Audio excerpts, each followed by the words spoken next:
আমাদের দেশেরও শাসক দল তাদের দ্বারা এই রাজ্যের মধ্যে গণতন্ত্র, সংবিধান, মানুষের যে নাগরিক অধিকার, মানব অধিকার, এটাকে কিভাবে লুণ্ঠিত করা যায় তার নমুনা প্রত্যক্ষ করছেন। এই ত্রিপুরা রাজ্যকে ভারতীয় জনতা পার্টি এটা তাদের যে হিন্দু রাষ্ট্র নির্মাণের যে লক্ষ্য, আরএসএস এর রাজনীতির যে উদ্দেশ্য, তা সারা দেশে কায়েমের জন্য কিভাবে রাষ্ট্রযন্ত্রকে পঙ্গু করে বা ব্যবহার করে ফ্যাসিস্ট কায়দায় মানুষের সমস্ত অধিকার কেড়ে নেওয়া যায়, আমরা সেই 2018 ইংরাজির 3রা মার্চ বিগত বিধানসভা নির্বাচনের ভোট গণনার দিন থেকে আজকে আমরা প্রত্যক্ষ করছি। সর্বশেষ গত 23শে জুন তারিখে 4টি বিধানসভা নির্বাচনের যে ভোট হয়ে গেল, সেই ভোটকে কেন্দ্র করে তার আরো নগ্ন রূপ, আরো কুৎসিত রূপ আমরা লক্ষ্য করছি। নির্বাচন তো হয়নি, এটা প্রহসনাত্মক নির্বাচনের পর লাগাতার ভাবে শুধুমাত্র যেখানে যে 4টি বিধানসভা কেন্দ্রে নির্বাচন হয়েছে সেখানে না, তার বাইরেও কিভাবে এই সন্ত্রাসকে ছড়িয়ে রাখা দেওয়া যায় বা সন্ত্রাসকে অব্যাহত রাখা যায় তার নমুনা আমরা দেখছি। বন্ধুরা, এই সন্ত্রাসের তো কোনো কারণ ছিল না। আমরা যদি একটু পেছন দিকে যাই, 2018 ইংরাজির বিধানসভা নির্বাচনের আগে ভারতের এই শাসক দল দেশের মধ্যে একমাত্র বামফ্রন্ট শাসিত এই রাজ্য, এই রাজ্যের ক্ষমতা কিভাবে দখল করবে তার জন্য নানাভাবে প্রস্তুতি চালাচ্ছিল। তাদের দলের সর্বোচ্চ নেতৃত্ব থেকে শুরু করে তাদের সমস্ত শাখা প্রশাখার নেতা কর্মীরা এই রাজ্যের মধ্যে সেই বিধানসভা নির্বাচনের প্রায় 1.5 বছর আগে থেকে এখানে ঘাঁটি গেড়েছিলেন। মানুষকে বোঝানোর চেষ্টা করেছিলেন যে বামপন্থী ফ্রন্ট সরকার সারা দেশে জনগণের অভিজ্ঞতা নিরিখে এবং সরকারের যাবতীয় তথ্যের নিরিখে ত্রিপুরার বামপন্থী ফ্রন্ট সরকারের যে সাফল্য, তার জনমুখী কর্মসূচি,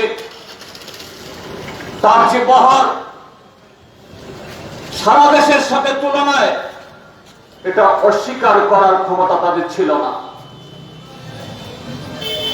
মানুষকে বলা হয়েছিল যে বামপন্থী ফ্রন্ট সরকার তো মাত্র একটি মাত্র রাজ্যে, ভারতবর্ষের অন্যত্র অন্য খুব বেশি রাজ্যে বামফ্রন্টের শক্তিও নেই, সংসদেও নেই, রাজ্য বিধানসভাগুলোর মধ্যে নেই। কাজে সে বামপন্থী ফ্রন্ট সরকার তার যদি আবার ক্ষমতায় ফিরেও আসে, তারা এই ত্রিপুরাজ্যের মানুষের 40 লক্ষ মানুষের হিতে তেমন কিছু করতে পারবে না। কাজেই দেশের যারা শাসক দল তাদেরকে যদি একবার সুযোগ দেওয়া হয়, একটু কাজ করতে দেওয়া হয়, এই ছোট্ট ত্রিপুরাজ্য জনসংখ্যা কম, এই রাজ্যের আমূল পরিবর্তন করে দেওয়া হবে। তার জন্য তাদের ইশতেহার তৈরি করা হলো ভিশন ডকুমেন্টের নামে। সেই ব্যর্থ ডকুমেন্ট এই রাজ্যের গণতন্ত্র, মানুষের অধিকার ছিনিয়ে নেওয়ার ডকুমেন্ট। গত 4.5 বছর আমরা দেখছি সমস্ত ক্ষেত্রেতে কে কর্মসংস্থান, কে স্বাস্থ্য, কি শিক্ষা, কি পরিকাঠামো তৈরি, সমস্ত ক্ষেত্রেতে এই ত্রিপুরা রাজ্য আজকে একটা যেন শ্মশান ভূমি, এটা যেন একটা যুদ্ধ ক্ষেত্র। কোন একটা সময়েতে এ রাজ্য একটা সমৃদ্ধ ছিল, উন্নয়নের গতি ছিল, কোন একটা যে ঝড়ের মধ্যে পড়ে এ রাজ্য আজকে থমকে গেছে, প্রায় সে অবস্থা। আপনি হাসপাতালে যান, শিক্ষা প্রতিষ্ঠানগুলোতে যান, কৃষি ক্ষেত্রগুলোতে যান, যে শিল্প উদ্যোগ শুরু হয়েছিল সেখানে যান, সমস্ত ক্ষেত্রেতে এইভাবে যখন উন্নয়নের সমস্ত ক্ষেত্র যখন স্তব্ধ হয় এবং তা যখন স্তব্ধ হয়ে পড়ে, এটা সেখানে সীমাবদ্ধ থাকতে পারে না। মানুষ সোচ্চার হবে, প্রতিবাদী হবে। যারা ভুল বুঝেছিলেন, যারা ভুল করেছিলেন, মোহ তৈরি করা হয়েছিল, তাদের মোহভঙ্গ হবে। কাজেই শাসক দলকে তখন সেই সমস্ত প্রতিবাদী মুখ, মানুষের চেতনাকে এটাকে রুখে দেওয়ার জন্য, স্তব্ধ করে দেওয়ার জন্য তখন মানুষের কথা বলা অধিকারকে কেড়ে নিতে হয়। গণতান্ত্রিক ভাবে তার মত প্রকাশ করার সমস্ত রাস্তা বন্ধ করে দিতে হয়। তার হাত ধরে আমরা দেখেছি গত 4.5 বছর ধরে ত্রিপুরা রাজ্যের মধ্যে যতগুলো নির্বাচন হয়েছে, সেই 2019 ইংরাজি লোকসভা নির্বাচন, 1952 ইংরাজির সেই প্রথম এদেশে সংসদীয় গণতন্ত্রে নির্বাচন শুরু হওয়ার পর রেকর্ড পরিমাণে বুথের কোন নির্বাচন, একটি নির্বাচনের ক্ষেত্রে নির্বাচন কমিশনের তরফ থেকে প্রণোদিত হয়ে ভোট পিছিয়ে দিতে হয়েছে। তারপরেও সুস্থ নির্বাচন হয়নি। নির্বাচনটাকে সম্পূর্ণ পড়াশোনা করতে করে সেই সংসদে তারা প্রতিনিধিরা পাঠিয়েছেন। তার পরবর্তী সময়েতে এই রাজ্যের সমস্ত ত্রিস্তর পঞ্চায়েত বা স্বশাসিত জেলা পরিষদের ভিলেজ কমিটি বা নগর সভাগুলো এই রাজ্যের মানুষ প্রত্যক্ষ করেছেন। জবরদস্তি করে হয় পদত্যাগ করো, নতুবা আক্রমণের শিকার হও। শত নির্বাচিত গ্রাম পঞ্চায়েত, পঞ্চায়েত সমিতি, নগর পঞ্চায়েত, মিউনিসিপাল কাউন্সিলের সদস্যরা রক্তাক্ত হয়েছেন, লাঞ্ছিত হয়েছেন। পদত্যাগ করার পরও তারা স্বাধীনভাবে, সুন্দরভাবে, নিরাপত্তার সাথে তারা তাদের বাড়িঘরে থাকতে পারছেন, এরকম না।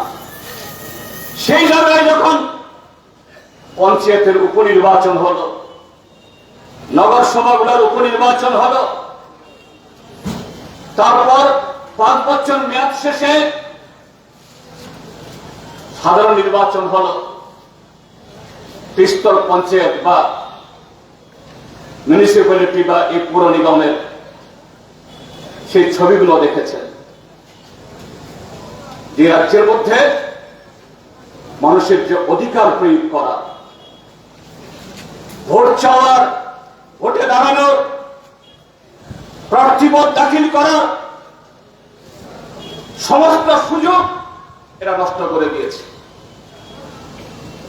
এরকম অবস্থায় গত জুন মাসে 25 তারিখে এই উপনির্বাচন আসলো, 4টা বিধানসভা আসনের 23শে জুন। সবাই জানেন, এটা বলার অপেক্ষা রাখে না। কেন উপনির্বাচন করতে হলো? 4টি বিধানসভার ক্ষেত্রে তার মধ্যে একজন নির্বাচিত সদস্য তিনি প্রয়াত হয়েছেন, এটা অনিবার্য হয়েছে। কিন্তু বাকি 3টে এই আগরতলা শহরের 2টি কেন্দ্র, ধলাই জেলার কমলপুর মহকুমার একটা কেন্দ্র, কেন? শাসক বিজেপি দলের আভ্যন্তরীণ কুন্দল। বিজেপি দল জনগণের সামনে যে প্রতিশ্রুতি রেখেছিল সেই প্রতিশ্রুতি তো রাখতেই পারেনি। কিন্তু শুধু কেন সে প্রতিশ্রুতি পালন করতে পারল না, সেই কারণে তার আভ্যন্তরীণ কুন্দল হয়েছে, এটাও ঘটনা না। তার পেছনে ঘটনা হলো, যারা সেই আসনগুলোতে নির্বাচিত হয়েছিলেন 2018-তে, তাদের ব্যক্তিগত উত্থান চাই, ব্যক্তিগত স্বার্থ সিদ্ধি করা চাই। সেই কারণে, অর্থাৎ শাসক দলের তার পাপের কারণে, আভ্যন্তরীণ কুন্দলের কারণে গত 4.5 বছর তাদের যে ধারাবাহিক লাগাতার ব্যর্থতার কারণে এই নির্বাচন তাদের শাসক দল ভালো করে জানত। গত 4.5 বছরে তারা জনগণের সামনে সেই মিথ্যা প্রতিশ্রুতি দিয়েছিলই, এবং তারপর আরো হাজারো মিথ্যা নির্মাণ করে মানুষকে জবরদস্তি করে এই রাজ্যের মানুষকে প্রায় বিশ্বাস করার জন্য প্রায় বাধ্য করাতে চেষ্টা করেছিল। এই 4.5 বছর যা হয়েছে, ত্রিপুরা রাজ্যের মধ্যে অতীতে আর কখনো এরকম উন্নয়ন হয়নি। এই 4.5 বছরে ত্রিপুরা রাজ্যে একজন মডেলে পরিণত হয়ে গেছে। এই 4.5 বছর ত্রিপুরা রাজ্য শুধু গোটা উত্তর পূর্বাঞ্চলের মধ্যে না, গোটা দেশের মধ্যে একটা শ্রেষ্ঠ রাজ্য পরিণত হয়েছে। আজকে সেই শ্রেষ্ঠ রাজ্যের পরিণতি আমরা দেখি তার সমস্ত পরিসংখ্যানে, প্রতিদিন খবরের কাগজে, টেলিভিশনের চ্যানেলে সেই ছবিগুলো ফুটে ওঠে। স্কুলের ছাত্র, হাসপাতালে মুমূর্ষু রোগীর যারা নিয়ে যান তাদের অভিভাবকরা, গ্রামের মানুষ, শহরের ওয়ার্ডের মানুষ, এখানে কোনো বিষয় নেই যে কারণে ক্ষুব্ধ হয়ে মানুষ আজকে স্বতঃস্ফূর্তভাবে পথ অবরোধ করছেন না, রাস্তা রুখু করছেন না, প্রতিবাদে রাস্তায় নেমে আসছেন না। শিক্ষক, কর্মচারী, ছাঁটাই হওয়া শ্রমিক, বেকার, লাঞ্ছিত যুবক সবাই রাস্তায় নামছেন। তাদের গুন্ডা দিয়ে পিটিয়ে, পুলিশ দিয়ে হেনস্থা করে, মিথ্যা মামলায় জড়িয়ে এদের বিরত করা যাচ্ছে না। কাজে সেই আবহে যখন এই 4টি কেন্দ্রের উপনির্বাচন, সেই নির্বাচনের ফলাফল কি হবে তারা জানত, তারা ভালো করে জানতেন। তার জন্য কি পদ্ধতি অনুসরণ করা হলো আপনার আগরতলা শহরের মানুষ আপনারা প্রত্যক্ষ করেছেন। গত 23শে জুন তারিখে ভোট, 21 তারিখ বিকাল 4টায় সড়ক প্রচার শেষ হওয়ার পর রাজ্যের বিভিন্ন প্রান্ত থেকে দলে দলে, কাতারে কাতারে অপরিচিত মুখ এই আগরতলা শহরের বিভিন্ন হোটেল, বিভিন্ন লজ, বিয়ে বাড়ি এগুলি সব পরিপূর্ণ হয়ে গেছে। ভারতীয় নির্বাচনী বিধির তার অঙ্গ হিসাবে কোন নির্বাচনের সড়ক প্রচার শেষ হয়ে গেলে পরে সেই নির্বাচনী কেন্দ্রের প্রকৃত ভোটাররা বাদে অন্যরা সেখানে থাকতে পারেন না। এমনকি প্রতিদ্বন্দ্বী দলের নেতৃত্ব থাকতে পারেন, তাদেরকে সে এলাকা ছেড়ে যেতে হয়।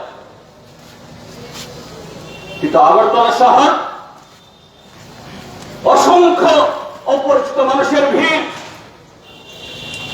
21 তারিখ রাত থেকে 22 তারিখ সারাদিন সারা রাত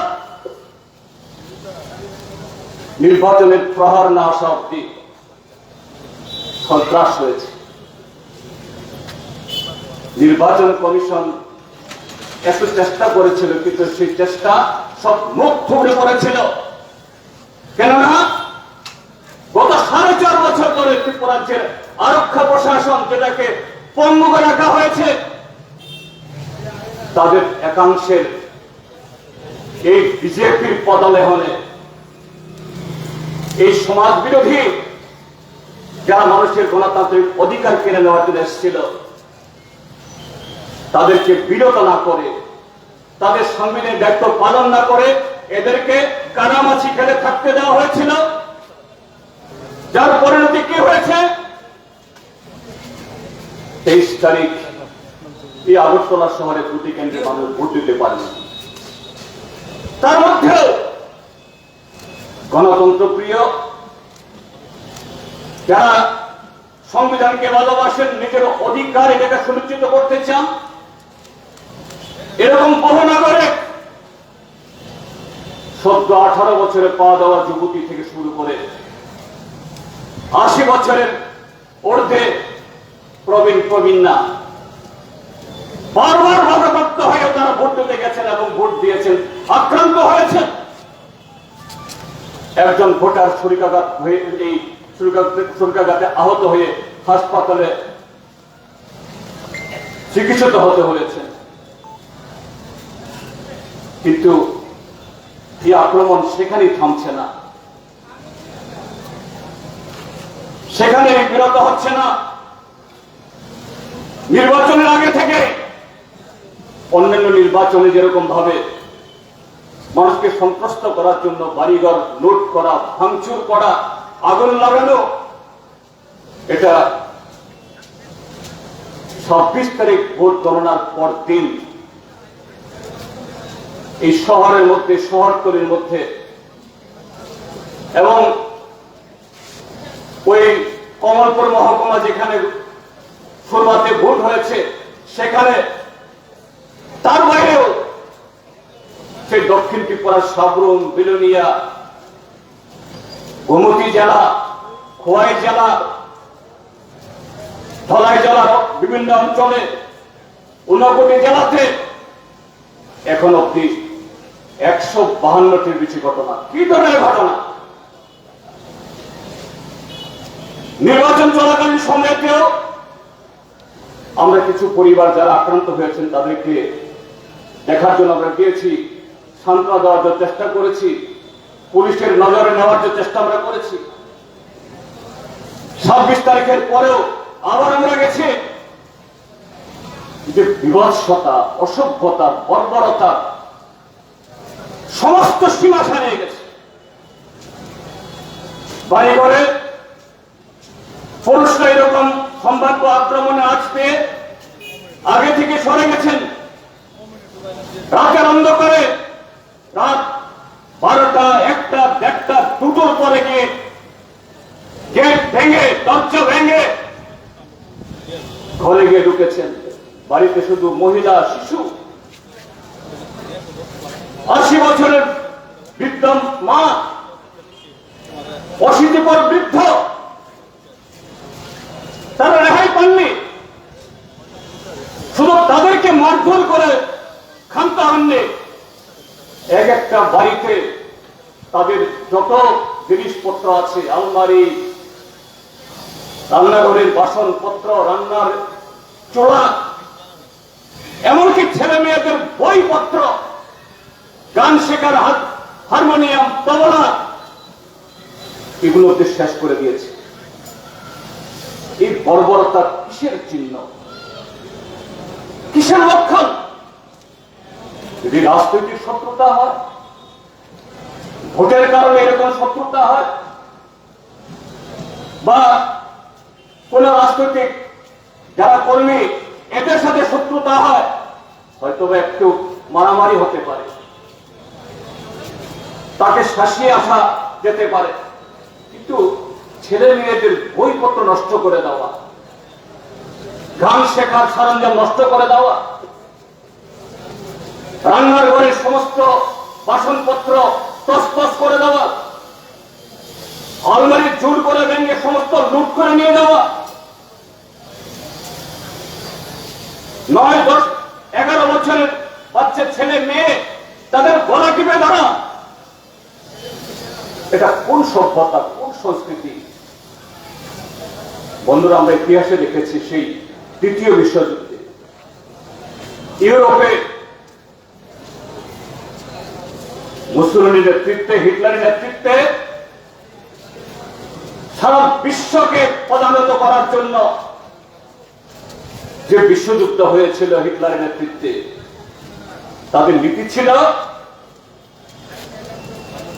যে দেশ দখল করবে, যে দেশের উপর দিয়ে এই হিটলারি সৈন্যরা যাবে, সে দেশের সবকিছু শেষ করে দাও,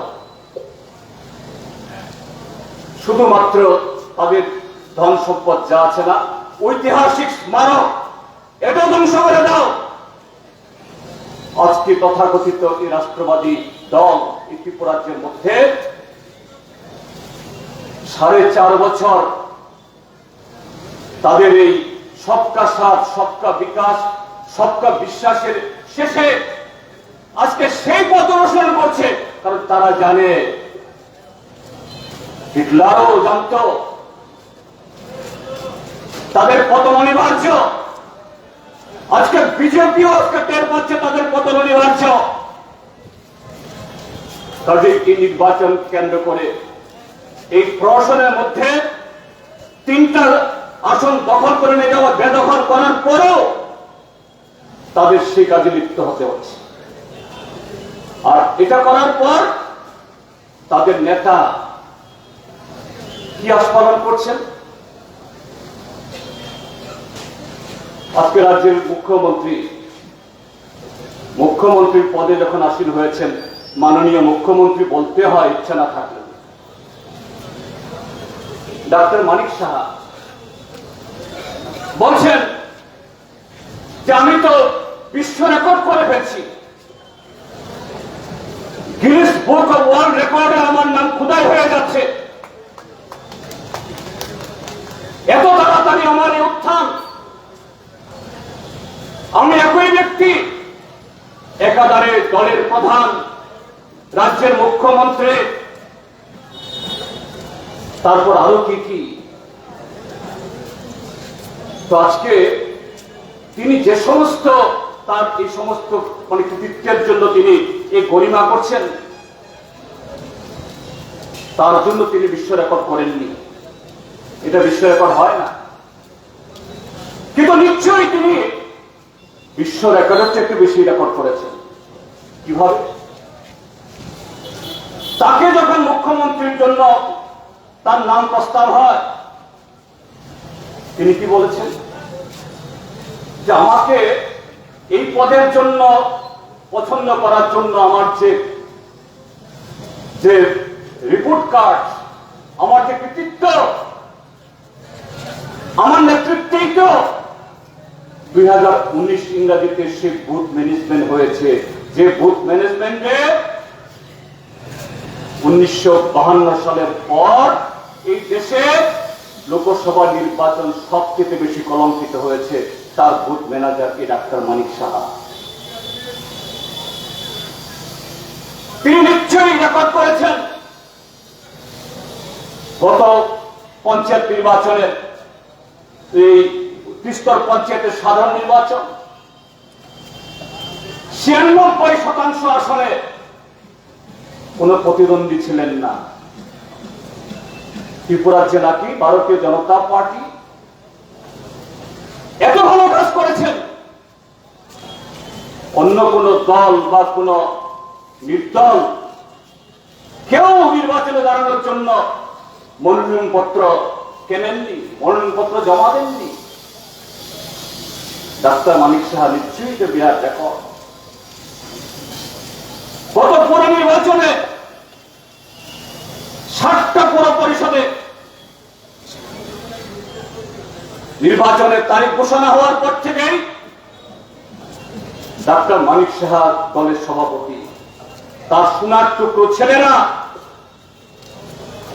এই 60টা পৌর পরিষদের রাত দিন 24 ঘন্টা সেখানে রিটার্নিং অফিসারদের অফিস দখল করেছিলেন। কানা কোন মাছিকেও বলতে দেয়নি। বিনা প্রতিদ্বন্দ্বিতায় 60টা পৌর পরিষদ জিতেছে ডাক্তার মানিক সাহা। নিশ্চয়ই record, Guinness book of world record না, আরো বড় রেকর্ড। আপনি তার জন্য নিশ্চয় কৃতিত্ব দাবি করতে পারেন, কিন্তু আপনাকে বলতে চাই ডাক্তার মানিক সাহাদের এটা স্মরণ করে দিতে চাই। আমি ইতিহাসের কোন এরকম কুখ্যাত ব্যক্তিত্বের উদাহরণ টানব না। এই রাজ্যের মধ্যে আপনার পূর্বসূরি বিপ্লব কুমার দেব 2018 নিশ্চয়ই বিপ্লব কুমার দেবের চেহারা দেখে তার বক্তব্য শুনে ত্রিপুরা রাজ্যের মানুষ বিভ্রান্ত হন। ত্রিপুরা রাজ্যের মানুষ বিভ্রান্ত হয়েছিলেন নরেন্দ্র মোদী তার কথা, অমিত শাহ তৎকালীন বিজেপির সভাপতি তার কথা, তৎকালীন দেশের স্বরাষ্ট্রমন্ত্রী রাজনাথ সিং তার কথা, তৎকালীন দেশের অর্থমন্ত্রী অরুণ জেটলি তার কথা। তারা দফায় দফায় ত্রিপুরাজ্যের আনাচে কানাচে গিয়ে বলেছেন, আমি দেশের প্রধানমন্ত্রী, একটিবার বিশ্বাস করে দেখুন। আমি দেশের স্বরাষ্ট্রমন্ত্রী, একবার আমার কথায় শুনে ভোট দিয়ে দেখুন।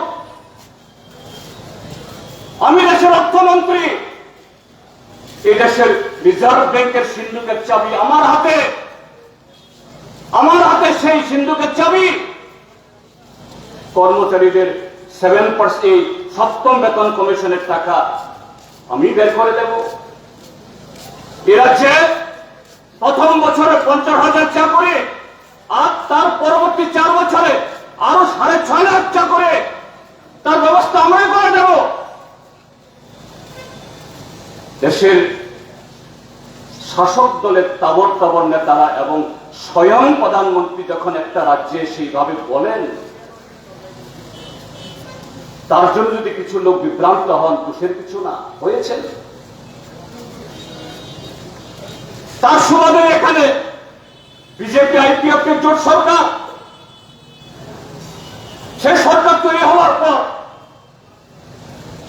বিপ্লব কুমার দেব মনে করেছেন বোধহয় তারই ক্যারিশমা, তারই বাহাদুরিতে, তারই নেতৃত্বে হয়েছে। এবং সে অহংকার, সেই দম্ভ এমন জায়গায় নিয়ে গিয়েছিল, তার পতনের 1 সপ্তাহ আগেও ওই ত্রিপুরা বিশ্ববিদ্যালয় এবং বিভিন্ন কলেজে গিয়ে জবরদস্তি করে ছাত্রছাত্রীদেরকে তার সাথে সেলফি নেওয়াতে বাধ্য করেছিলেন। এদের মগজ এটা পুথিত করার চেষ্টা করেছিলেন, তোমরা আমার মতো হতে চাও, আমার মতো নেতা হও, আমাকে অনুসরণ করো। এবং স্বগতভাবে বলতে চেষ্টা করেছিলেন, আমি তো শুধু আগামী 5 বছরের জন্য না, আগামী 25 বছরের জন্য মুখ্যমন্ত্রী হয়ে আসছি 2047 অব্দি। এবং তারপরও যতদিন আমি চোখ না বুঝি এই রাজ্যের মধ্যে লাল ঝান্ডা উঠবে না। এই লাল ঝান্ডাকে বঙ্গোপসাগরে নিক্ষিপ্ত করব। তিনি কোথায় এখন? তিনি তো টাকা খেলে ডুবে গেছেন। আচ্ছা, ডাক্তার মানিক সাহাকে বলবো, আপনাকে ইতিহাসের কোন এরকম কুখ্যাত ব্যক্তির অনুসরণ করার দরকার নেই। তাদের ইতিহাস জেনে আপনি কিভাবে বলবেন, কিভাবে আচরণ করবেন, এটা মনে করার দরকার নেই। আপনি শুধু আপনার পূর্বসূরি মাত্র কদিন আগেও আপনাকে যে বসিয়েছে তাকে অনুসরণ করুন। আপনার পরিণতিও তাই হবে, বেশি দিন নেই। এবং এই রাজ্যের মধ্যে প্রশাসন যন্ত্রে, বিশেষ করে আরক্ষা দপ্তরের কিছু যারা বিভিন্ন পদে আছেন তাদের উদ্দেশ্যে বলতে চাই, গত 4.5 বছরে আমাদের বিগত 23তম পার্টি রাজ্য সম্মেলনের রিপোর্ট সংগ্রহ করতে গিয়ে আমরা দেখেছি, যতটুকু আমাদেরকে তথ্য এসছে, সেই ফেব্রুয়ারি তারিখ অব্দি 8,000-এর বেশি আমাদের কর্মী সমর্থক নেতৃত্বের উপরে শহীদ আক্রমণ হয়েছে, সম্পত্তি লুট হয়েছে, প্রাণঘাতী হামলা হয়েছে। একটি ক্ষেত্রেও কোন থানা এফআইআর তো রাখিনি। যে কটা এফআইআর জমা পড়েছে সেই এফআইআর অনুসারে কোন ইনভেস্টিগেশন করেনি। ফেব্রুয়ারির পর গত 4-5 মাসেও অসংখ্য ঘটনা হয়েছে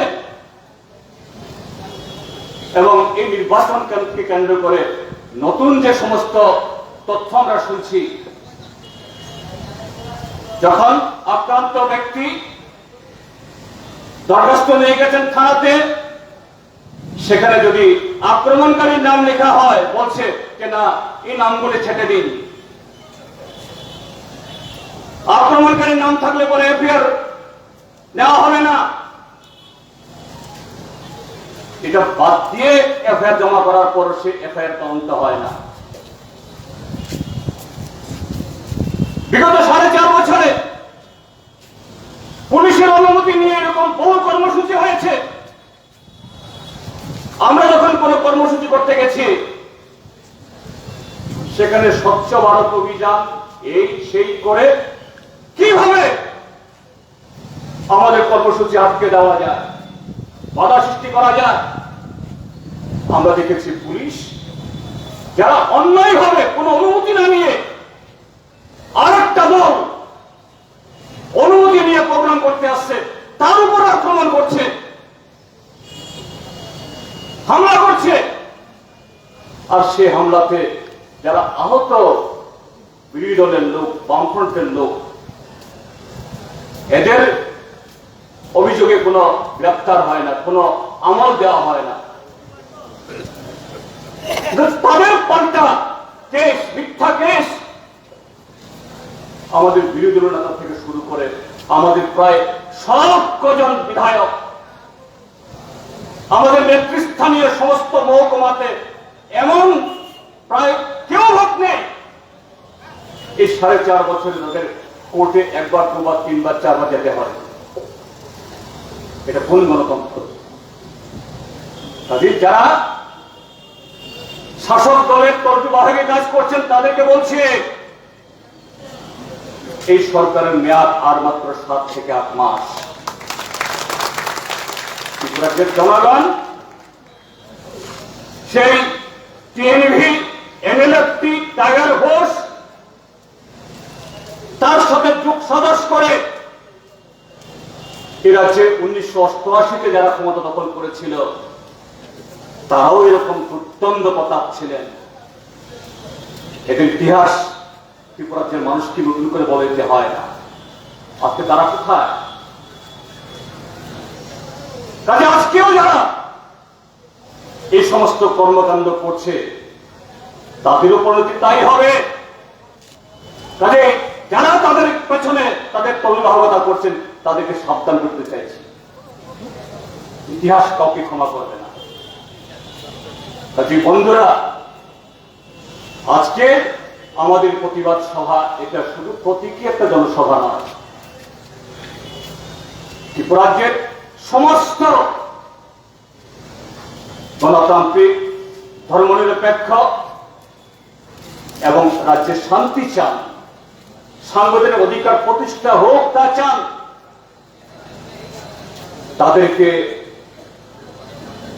আমাদের অধিকার প্রতিষ্ঠিত করার জন্য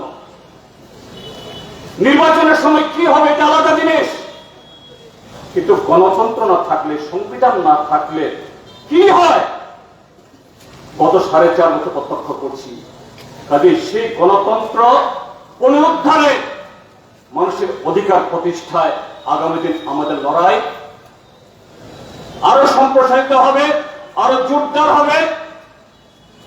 সেই লড়াইয়ে আগামী দিন এইভাবে সকলে থাকবেন, আরো ঐক্যবদ্ধভাবে এই গণতন্ত্র হত্যাকারী এই রাজ্যকে যারা আজকে লুণ্ঠন করছে, শেষ করে দিচ্ছে, তাদেরকে উৎখাত করার জন্য সেই সংগ্রামে সামিল হবেন এই আশা ব্যক্ত করে আবারও আপনাদের সকলকে অভিনন্দন এবং শুভেচ্ছা জানিয়ে আমার বক্তব্য শেষ করছি। সকলকে নমস্কার, ধন্যবাদ, জিন্দাবাদ।